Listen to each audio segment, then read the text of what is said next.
This is Simmply Lovaii, and you're listening to the expert with a heart.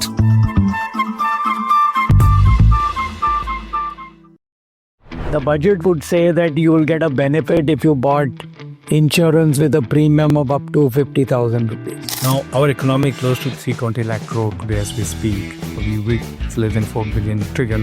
Then what is the difference between a mutual fund and this? Because mutual funds are also 12.5% and this is also 12.5%. I agree the taxation is same, but at least good news is it is in parity. Now, I think the whole focus is on shorter term behavior because that's benefiting. And I think that's my big worry. There should be certain asset in your portfolio which should actually ideally be locked in. I mean, invariably there would be an insurance agent at the door saying, why don't you buy insurance with 50,000 rupee premium? And you just bought it because, great, yeah, I save some tax. You didn't look at the product, you didn't look at the benefits so much, and you just got in. I would say jockey is important than the horse, but which horse you're sitting is also important. So which companies you're sitting on for the next 5 years are also important. So businesses with high ROE, high earning growth, high cash flows, decent management, you don't need rocket science to understand all this. Okay, welcome back to part 2 of the episode where we break down the union budget of this year. This is Simmply Lovaii. I'm Ahalya, and we've got the expert with a heart, Lovaii Navlakhi himself, CEO and Managing Director of International Money Matters Private Limited. Lovaii, I think, union budget, and then we heard in the previous episode that we're trying to move towards not making this such a big event where everyone sits down around the television and holds their breath to understand what's coming their way. But I think it still has some kind of an impact, right, on society by and large, on investors. And people watching are always curious about how it's going to affect them, whether it's them individually or their businesses. Like you said, there's 3 aspects that you usually watch out for. Now, this was a more individual-oriented, budget announcement. I'm also interested in understanding in this episode, we're really going to be focusing on how it impacts investor behavior. But what exactly is the push? I think this is my first question. What is the push that we're seeing towards encouraging people to go into the new tax regime? And was this budget framed to, encourage that? I think there have been steps in the past which have been pushing people there, and, they have been sort of nudging people to go to new tax regime, saying once you go there, you can't come back, sort of thing. So everyone... That sounds really scary. Yeah. So the whole idea is that they move more and more people to file taxes in the new tax regime. So one of the big things that's expected sometime soon is the new Income Tax Act, which they're talking about simplifying.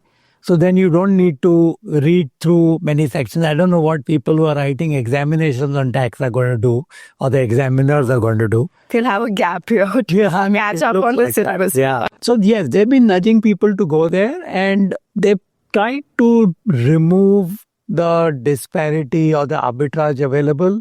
If somebody had, investments where they could get tax deductions, it was advantageous at a particular point for people to stay in the old tax regime. Right. This time what they've done is reduce taxes dramatically in the new tax regime, not just for people who are under 12 lakh, but even above. They've sort of pushed the slabs up. They've increased the gaps between slabs where the rates remain lower. So as a result, it's quite likely that people will start looking at and say, okay, forget going through all this paperwork and submitting documents and saying these are my tax deductions. Also, company HRs, I don't know what they're going to do with that. But anyway, so it's likely to push people to the new tax regime. And I think that's what the budget is intending to do. Okay, perfect. So you have, been able to see how budget announcements affect, I guess, people on both sides, right? But when you look at how investors have gone on reacting to budget announcements, and also because the nature of the budget announcement has changed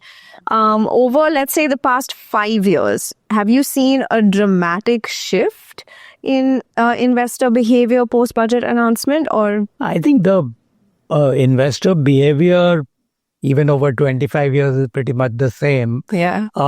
So many years ago when there was not so much of higher income and disposable income available, the budget would say that you will get a benefit if you bought insurance with a premium of up to 50,000 rupees. I mean, invariably, there would be an insurance agent at the door saying, why don't you buy insurance with 50,000 rupee premium?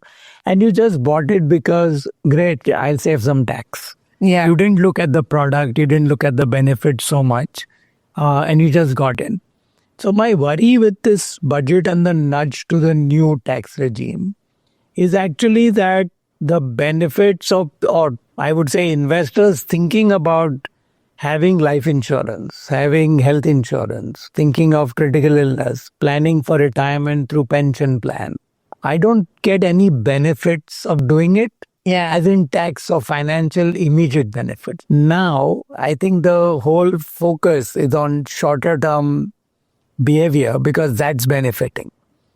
And I think that's my big worry. Okay, so that's interesting because, when you look at what instruments perform well, I think the tendency is always to look at maybe the past 2 years and the performance of this particular instrument in the past 2 years, right? So is that the kind of approach people are taking now post-budget? And is that what, is also being encouraged?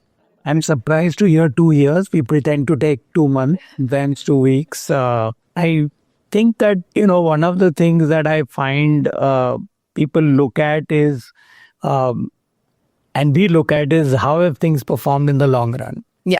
But I think looking at them in isolation does not necessarily help. So I'll give you an example. Let's say I decided to put some money in equity and the big story last year was small cap or things which are not the blue chips, not even the top 250 stocks, but smaller stocks because they did extremely well. Yeah. So a lot of new investors got money at hand and put money there, in fact, borrowed on credit card, etc. You're starting to hear, increase in defaults there. But they put money in small caps. Now, if I tell you that since 2014, pretty much the new government came in around that time. So it was 11 calendar years. If I had put 100 rupees at the start of the year, start of that period, if I put only in the large cap, my value has gone up 4.5 times. If I put it in mid cap, it is up 9 times. If I put it in small cap, it is up 8 times. So suddenly you start thinking mid and small is the best place to put the money. But you need to go deeper. I look at what's the worst performance in each of these categories. In the large cap and the blue chip space, the worst is a minus 1%. In the small cap, the worst is a minus 26%. Wow. Okay. But if you're willing to take the volatility, great. Yeah. Now, I did some further work. I love numbers, so I try to play around with this. So let's say the year in which you got the minus 26 is the calendar year 18. So let's say at the beginning of the year, you put money in large, mid and small. It took you all the way till 2025 for the small cap and the mid cap return to catch up with the large cap return. So unless you have a time horizon which is longer, then that asset class might work for you. I mean, like today, the wealthier investor has tended to look at unlisted stock, private equity. You keep hearing stories of multi-bagger and some large numbers in front of it. Yeah. But also the percentage of those multi-baggers is very small compared to the total. And, if you get it wrong, you're stuck for pretty much ever. Yeah, that's not a situation anyone wants to be in. That's very true.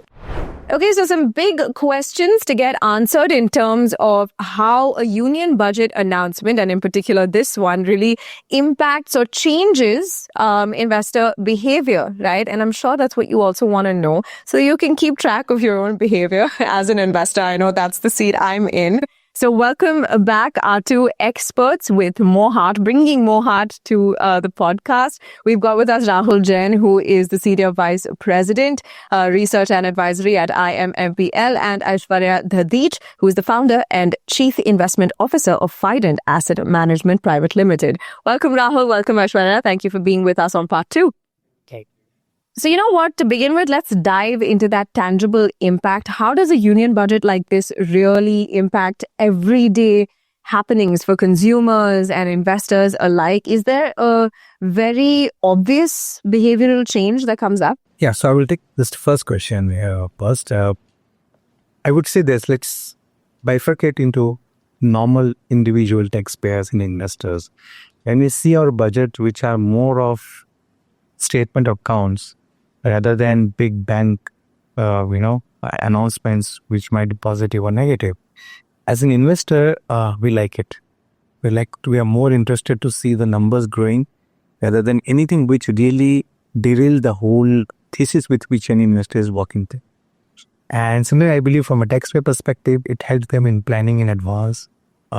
Disruption of any sort is not good. So more of a positive news, more of a assertive news rather than any disruption is very, very, I would say, important edifice for us to extrapolate things and extrapolate our regular. I hope. So, Rahul, interestingly, in the previous episode, you did touch upon ULIPs, right? So, unit-linked insurance products. So, talk to us a little bit about how the insurance sector was affected or impacted, or the perception around the sector might be changing as a result of the union budget. Is there a change there? So, ULIP definitely has come to my notice as of now.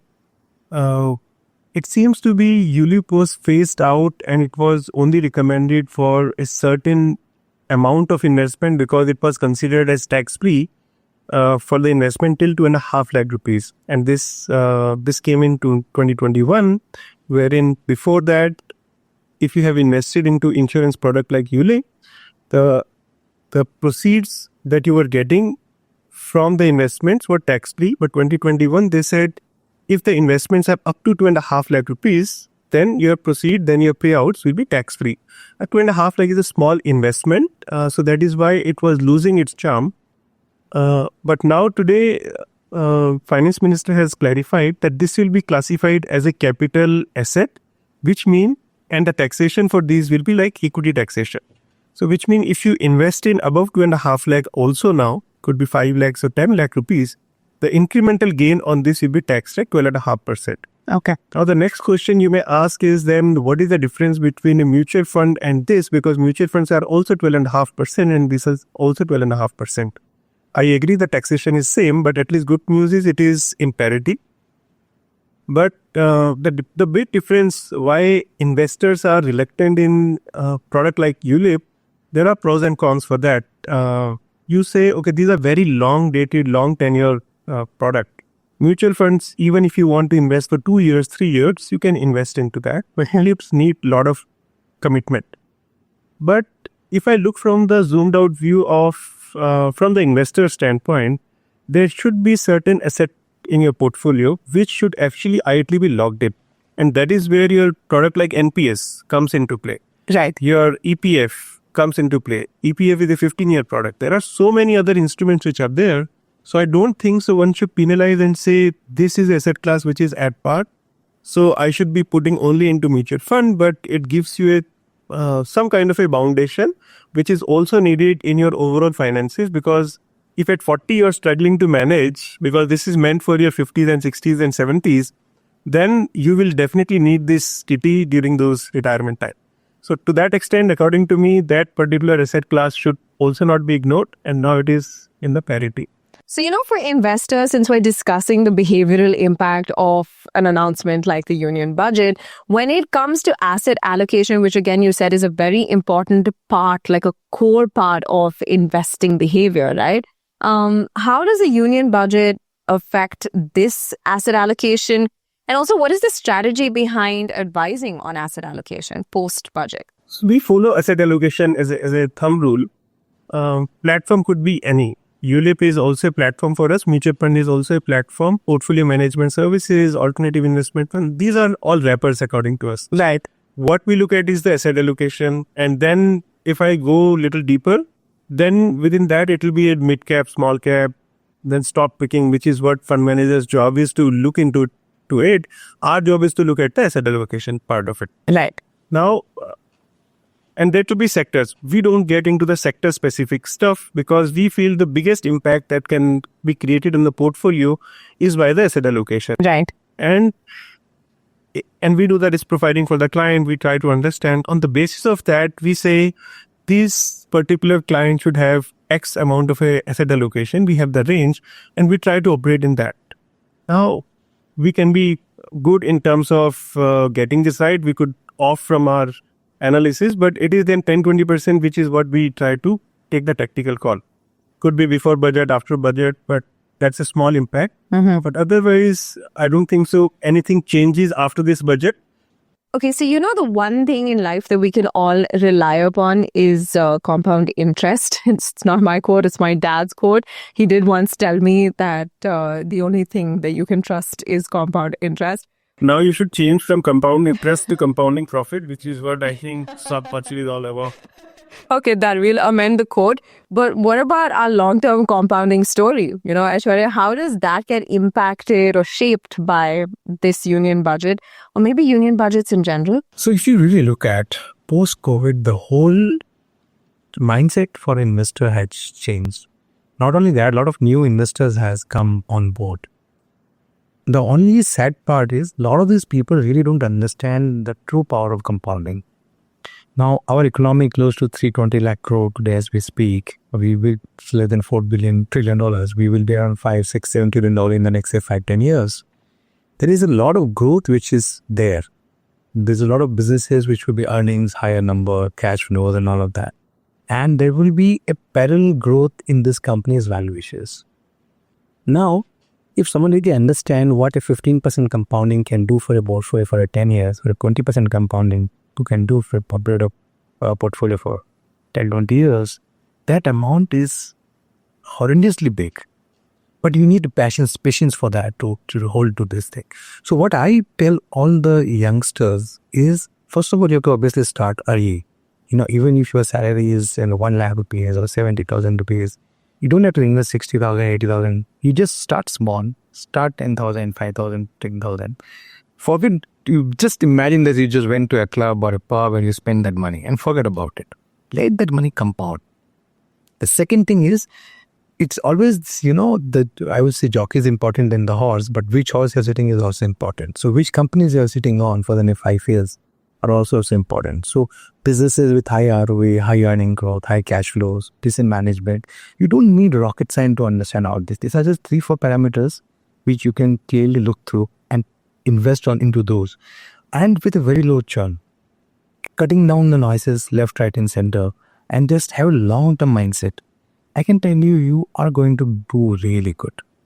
And if you have, expertise helping you with your asset allocation and things like that, you will be able to create huge wealth for yourself. And better you start early. If you have not started, start today. But if you are lucky enough, you can start early. That's the best thing. Okay, well, with that, we come to an end of our 2-part series on exploring the Union Budget 2025. Thank you so much to all of the viewers for joining us, and I hope that this answered some of your questions and maybe made you think about questions you didn't even know you had to ask. That's a wrap on this episode of Simmply Lovaii. Thank you so much, Aishwarya, Rahul, for joining us and helping us unpack all of this. We'll be back shortly with more amazing, interesting content for you on this series, so stay tuned.